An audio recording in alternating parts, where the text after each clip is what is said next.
시편 1절에서 18절 말씀입니다. 오 여호와여, 어찌하여 멀리 서 계시며 어찌하여 내가 어려울 때 숨어 계십니까? 어찌하여라는 표현으로 시인은 악인들의 횡포가 난무하는 이 세상에서 하나님이 즉각적인 심판을 시행하지 않으시는 이유를 모르겠다는 답답함을 나타내고 있습니다. 멀리 서 계신다는 것은 강 건너 불구경같이 서 계시냐는 것이고, 숨어 계신다는 것은 불의한 재판관과 같이 억울한 사람의 소송을 외면하시는 듯 보인다는 것입니다. 시인은 지금 하나님 앞에 기도를 올리고 있지만 터질 것 같은 답답한 가슴을 안고 하나님의 적극적인 개입과 도움을 바라면서 하나님 앞에 나아갔던 것입니다. 2절, 악인들이 교만해 가난한 사람들을 학대하니 악인들이 자기 꾀에 넘어가게 하소서. 하나님의 현실에 대해 무관심하다는 생각에 시인은 자신이 경험한 부조리한 현실을 조목조목 고발하고 있습니다. 의로운 재판장에게 고하는 심정으로 왜곡된 현실을 고발하기 시작하지요. 학대한다는 단어는 불이 날 정도의 맹렬한 기세로 앞을 막고 뒤에서는 추격하는 것을 의미합니다. 그냥 두어도 살아가기 힘든 연약한 자를 끊임없이 견디지 못할 정도로 혹독하게 핍박하는 악인들의 모습을 생생하게 묘사하고 있습니다. 악인들의 꾀에는 언어로 볼 때 마치 거미가 곤충을 잡아먹기 위해서 거미줄로 망을 짜서 엮듯이 치밀하게 계략을 꾸미는 것을 나타냅니다. 악인의 파멸에 거미줄이 널려있는 현실을 목도한 시인이 그들이 고안해낸 악한 계획들에 악인들이 빠지게 해달라고 간구하고 있습니다. 3절, 악인들은 그 마음에 품은 악한 생각을 자랑하고 여호와께서 미워하시는 욕심 많은 사람들을 축복합니다. 악인들의 특징 중에 하나로 마음에 품은 악한 생각을 자랑하는 것을 고발합니다. 자랑하는 정도가 아니라 원문으로는 찬양하다, 그것이 우상이 되어 있다, 이런 뜻이 있습니다. 이 절의 후반부는 여러 가지로 해석이 가능한 문장입니다. 우리말 성경은 여호와께서 미워하시는 욕심 많은 사람들을 축복합니다, 이렇게 번역했습니다. 생명의 삶을 큐티하면서 개역 성경으로도 보시겠지만 원어를 찾다 보니까 우리말 성경이 원어에 가장 가까운 성경인 것을 알게 됐습니다. 원어대로 번역된 문장이 많아서 우리말 성경을 읽는 것만으로도 원어 성경에 가까운 성경을 읽는 것이라고 보시면 됩니다. 4절, 악인들은 교만하고 거만해 하나님을 찾지도 않으며 하나님이 없다고 생각합니다. 교만하다는 것은 원문으로 코를 높이며 이런 뜻입니다. 하나님이 안 보인다 하고 하나님의 존재 자체를 부인한다는 것입니다. 하나님이 없다고 굳게 믿기 때문에 찾으려고도 하지 않습니다. 6절, 그는 마음속으로 나는 절대 흔들리지 않으리니 내게 어려움이 어디 있겠는가 합니다. 악인들은 자신들의 형통함이 영원할 것으로 확신합니다. 자신 당대뿐 아니라 자자손손에 이르기까지 환난을 당하지 않을 것이라고 교만하게 말합니다. 7절, 그 입은 저주와 거짓과 위협으로 가득 차 있고 그 혀에는 해악과 허영이 있습니다. 악인은 말을 통해 사람을 속이고 죄악의 길로 가게 하고 고통을 당하게 합니다. 악인의 최대 무기는 혀입니다. 8절, 그는 으슥한 뒷골목에 앉으며 은밀한 곳에서 죄 없는 사람들을 죽입니다. 그가 노리는 것은 가난한 사람들입니다. 악을 행함으로 생계를 유지하고 부를 축적하는 산적의 이미지를 사용해서 악인의 행태를 고발하고 있습니다. 은밀한 곳에서 죄 없는 사람들을 죽이는 것은 그들의 악행이 대상을 가리지 않고 이루어짐을 나타냅니다. 9절, 그는 굴 안에 있는 사자같이 조용히 웅크리고 가난한 사람들을 잡으려고 기다리다가 가난한 사람을 잡으면 그물로 덮쳐 끌고 갑니다. 악인을 사자와 사냥꾼에 비유함으로써 그들의 포악성을 다시 한번 고발하고 있죠. 11절, 그는 마음속으로 하나님이 잊어버리셨다, 그분이 얼굴을 숨기시고 영원히 보지 않으시리라고 합니다. 악인이 왜 이 세상에서 두려움 없이 악한 행위를 하는지에 대한 이유를 말해주고 있죠.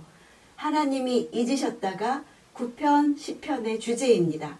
그들은 하나님이 고통당하는 약자들을 잊으셨다고 확신합니다. 하나님이 그들의 고통을 보려고 하지 않는다고 생각합니다. 그래서 악을 행하는 데 마음이 담대한 것이지요. 악인들이 잘못 생각하고 있는 하나님의 행동을 나타내기 위해서 세 개의 동사가 사용되었습니다. 잊어버리셨고 얼굴을 숨기시고 보지 않으신다. 잊어버리셨다는 것은 관심이 없다는 의미입니다. 얼굴을 숨기셨다는 자비를 베풀지 않는다는 의미입니다. 하나님 앞에 죄를 지었을 때 하나님이 그들에 대한 보호를 포기해서 대적들에게 횡포를 당하도록 내버려 두신다는 의미이죠.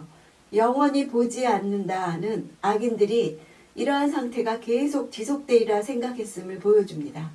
12절 오 여호와여 일어나소서 오 하나님이여 주의 손을 높이 드소서 힘없는 사람들을 잊지 마소서.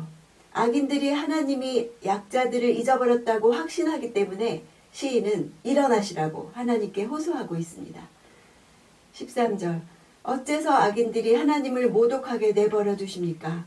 그들이 속으로 주께서 벌을 주지 않으시리라고 합니다.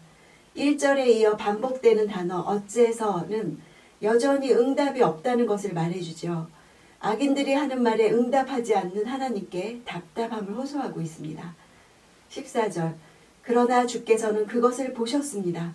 그 학대와 억울한 것을 보시고 주의 손으로 갚아주시려고 하시니 가난한 사람들이 그 몸을 주께 맡깁니다.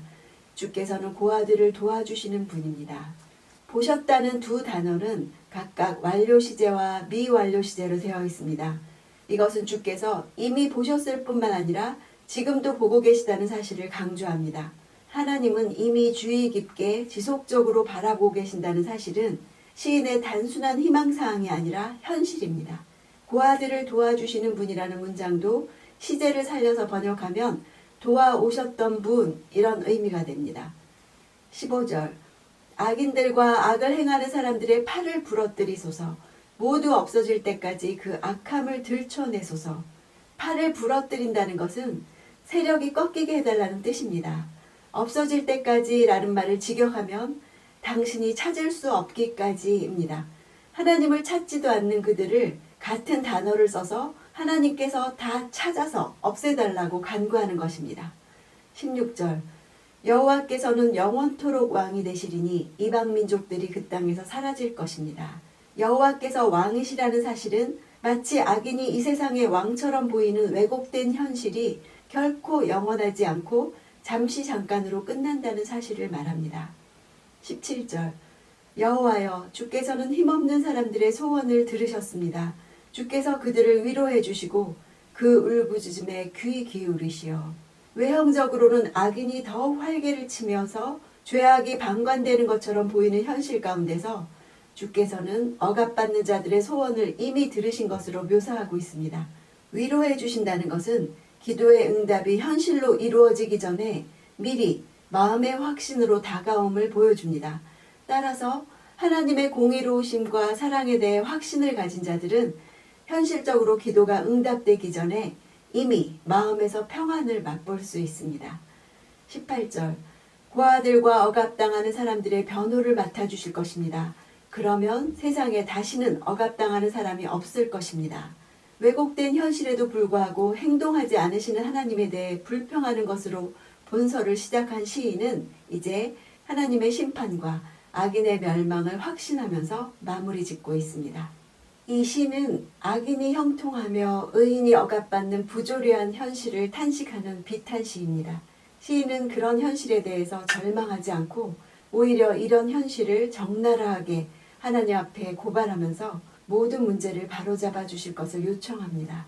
그리고 더 나아가서 하나님이 악인을 심판하실 것이란 확신을 고백함으로 암울한 현실에 대한 탄식이 미래에 대한 소망으로 전환됩니다. 우리도 공의가 상실된 부조리한 현실에 대해 절망과 답답함이 있죠. 시인이 이 절망을 회피하는 것이 아니라 그 실체를 바로 직시하면서 이것을 극복할 바른 길을 하나님으로부터 찾고 있는 것을 보고 다시 소망을 가지는 날 되기를 원합니다.